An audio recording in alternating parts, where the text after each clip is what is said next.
हाय, मी Ruturaj Dnyaneshwar Karekar. Experience सरांसोबत होतो. S सरांसोबत खूप छान होता.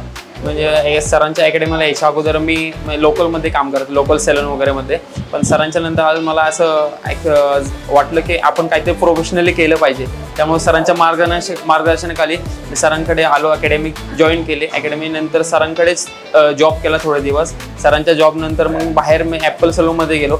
जेव्हा मी ॲपल सलूनमध्ये गेलो होतो इंटरव्ह्यूसाठी, तर मला सरांचे मार्गदर्शन केलं होतं सरांनी. ते मार्गदर्शन खूप मला माहिती जी होती मला पुढे खूप अनुभवायला मिळाले. मी जेव्हा इंटरव्ह्यूला गेलो तर मला इंटरव्ह्यूमध्ये फर्स्ट इंटरव्ह्यूमध्येच मी पास झालो आणि पुण्यातील टॉप 5 ॲपल सलून, त्यामध्ये ॲपल सलून असेल तिथे इंटरव्ह्यू गेलो मी. फर्स्ट अटेम्प्टमध्येच मला त्यांनी जॉबसाठी ॲक्सेप्ट केलं. म्हणजे हा सरांचं खूप मोठं मार्गदर्शन होतं याच्या मागे. आणि जेव्हा मी सरांना कॉल करेल वगैरे कोणती माहिती विचारेल म्हणजे सॅलॉनच्या बाबतीत, तर सरांनी मला प्रत्येक वेळेस सपोर्ट केलेला. Thank you very much.